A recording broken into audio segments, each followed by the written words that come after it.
+1 physics 10ാമത്തെ chapter mechanical properties of fluids. ഈ ചാപ്റ്ററാണ് നാം ഇന്ന് ഈ ക്ലാസ്സിൽ പഠിക്കുന്നത്. എല്ലാ വിദ്യാർത്ഥികൾക്കും ഫിസിക്സ് ക്ലാസ്സിലേക്ക് സ്വാഗതം.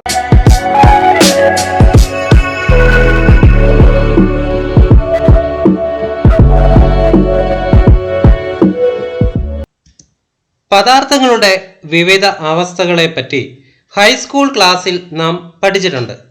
Solids, liquids, gases. ഇതിൽ സോളിഡ്സിനെ ലിക്വിഡ്സിനെയും ഗ്യാസസിനെയും അപേക്ഷിച്ച് നോക്കുമ്പോൾ ഒരു പ്രത്യേകതയുണ്ട്.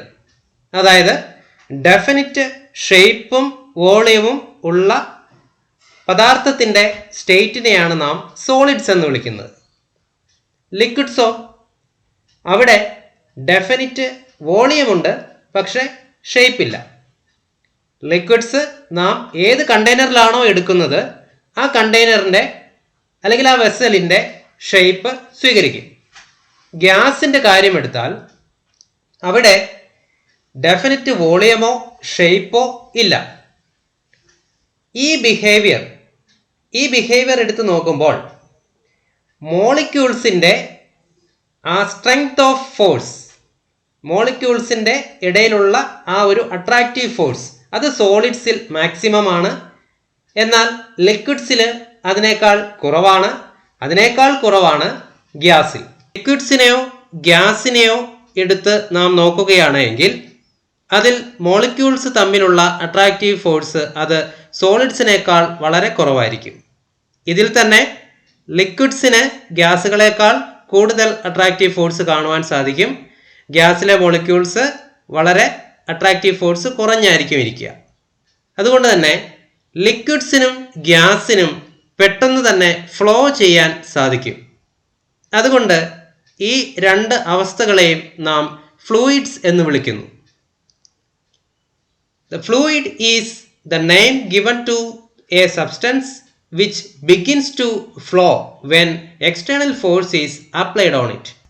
ഫ്ലോ ചെയ്യാനുള്ള ഈ കഴിവ് തന്നെയാണ് ഫ്ലൂയിഡ്സിനെ സോളിഡ്സിൽ നിന്നും വേർതിരിച്ച് നിർത്തുന്നത്. We know that a strong shear stress can change the shape of a solid, keeping its volume constant, whereas a fluid offers a very little resistance to shear stress. The shape and volume of the fluid change by the application of very small shear stress. The branch of physics which deals with the study of the fluids at rest is called hydrostatics, and that branch of physics which deals with the study of fluids in motion is called hydrodynamics. Characteristics of fluids. A fluid is something which can flow. A fluid has no definite shape of its own. The fluid's shape changes by application of very small shear stress. Liquids and gases are fluids. Thrust. നോർമലായി ഒരു fluid സർഫസിൽ അനുഭവപ്പെടുന്ന ആ ഫോഴ്സിനെ വിളിക്കുന്ന പേരാണ് thrust. The normal force acting on a surface is called thrust. Fluid pressure. Pressure is defined as the normal force acting per unit area of a surface, or pressure is the thrust per unit area. P is equal to F by A, where F is the force and A is the area. Pressure is a scalar quantity. The SI unit is Newton meter raised to -2 or Pascal. The dimensions are m, L raised to -1, T raised to -2. A common unit of pressure is the atmosphere. That is, pressure exerted by the atmosphere at sea level. What an atmosphere is equal to 1 013 into 10 raised to 5 Pascal. Density. Density is the mass per unit volume of a fluid. Rho is equal to m divided by v. A liquid is largely incompressible and its density is nearly constant at all pressures. Density of gases changes with pressure. The dimension of density are ml raised to minus 3. Its SI unit is kilogram meter raised to minus 3. The density of water at 4 degrees Celsius is 1 into 10 raised to 3 kilogram meter raised to minus 3. Water, seawater, mercury, ethyl alcohol, whole blood, air, oxygen, hydrogen, interstellar space. ഈ ഫ്ലൂയിഡുകളുടെ എല്ലാം density ഒരു ടേബിളായി അതിൻ്റെ value അടിസ്ഥാനത്തിൽ ഇവിടെ രേഖപ്പെടുത്തിയിരിക്കുന്നു. Relative density. The relative density of a substance is the ratio of its density to the density of water at 4 degrees Celsius. It is a dimensionless positive scalar quantity. Pascal's law എന്താണ് എന്ന് പഠിക്കാം. Pascal's law. The pressure in a fluid at rest is the same at all points if they are at the same height. ഒരേ ഹൈറ്റിലുള്ള റെസ്റ്റിലിരിക്കുന്ന ഒരു fluid.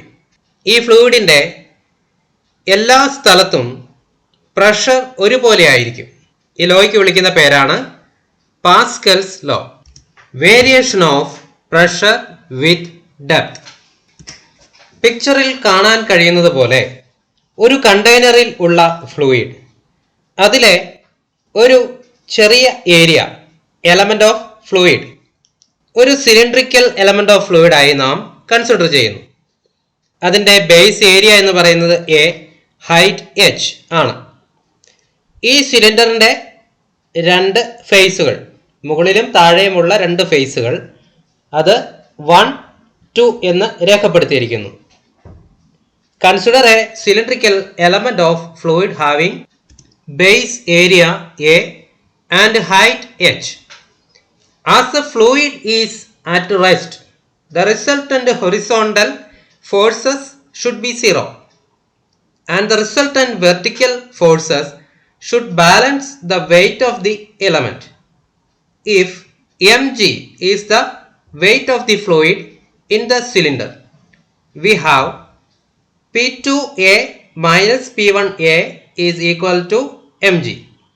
That is P2 minus P1 into A is equal to mg. If rho is the density of the fluid, we have the mass of the fluid m is equal to rho into v, or is equal to rho ha. Thus P2 minus P1 is equal to rho gh. If the top of the fluid element considered is open to the atmosphere, then P1 in the equation can be equal to PA, and let P2 is equal to P. Therefore, the above equation can be written as P is equal to PA plus rho GH. Thus, pressure increases with depth. The liquid pressure is the same at all points at the same horizontal level. Gauge pressure. നാം ഡെപ്തിനനുസരിച്ചുള്ള പ്രഷറിൻ്റെ variation പഠിച്ചു. ഇവിടെ ഒരു term P minus PA എന്ന ഒരു term നമുക്ക് കാണുവാൻ സാധിക്കും. ഈ ഒരു ടേമിനെയാണ് ഗേജ് പ്രഷർ എന്ന് വിളിക്കുന്നത്. The excess of pressure, that is P minus PA at depth h is called a gauge pressure at that point. The equation is P minus PA is equal to rho GH. Hydrostatic paradox. ഒരേ horizontal ലെവലിലുള്ള pressure അത് equal ആണ് എന്ന് നാം കണ്ടു കഴിഞ്ഞു. ഇവിടെ പിക്ചറിൽ കാണുന്നത് പോലെ ഒരു വെസൽ, അതിൻ്റെ ഓപ്പണിംഗ് ഷേപ്പുകൾ വ്യത്യസ്തങ്ങളാണ്. പക്ഷേ അവിടെ ലിക്വിഡ് ഒരേ ലെവലിൽ നിൽക്കുന്നതായി നമുക്ക് കാണാം. എ എന്ന ഓപ്പണിങ്ങിലും ബി എന്ന ഓപ്പണിങ്ങിലും സി എന്ന ഓപ്പണിങ്ങിലും വ്യത്യസ്ത ഷേപ്പുകളാണ് നമുക്ക് കാണുവാൻ സാധിക്കുന്നത്. പക്ഷേ താഴെ ഒരേ ഹൊറിസോണ്ടൽ ലെവലിൽ ഉള്ള ലിക്വിഡാണ് ഉള്ളത്. അപ്പം ഇത്തരത്തിലുള്ള ഒരു പ്രോപ്പർട്ടിക്ക് വിളിക്കുന്ന പേരാണ് hydrostatic paradox. The liquid level is independent of the shape of the container. Hydrostatic paradox is a consequence of Pascal's law. +1 ഫിസിക്സിലെ 10ാമത്തെ chapter mechanical properties of fluids, ഇതിൻ്റെ ആദ്യ ഭാഗമാണ് നാം ഇന്ന് ഈ ക്ലാസ്സിൽ പഠിച്ചത്. +1 ഫിസിക്സ് ക്ലാസ്സുകൾ നിങ്ങൾക്ക് ലഭ്യമാകുന്നതിന് ഈ യൂട്യൂബ് ചാനൽ സബ്സ്ക്രൈബ് ചെയ്യുക, ഷെയർ ചെയ്യുക, ബെൽ ഐക്കൺ എനേബിൾ ചെയ്യുക. അടുത്ത ക്ലാസ്സിൽ അടുത്ത ടോപ്പിക്കുമായി നമുക്ക് കാണാം. നമസ്കാരം.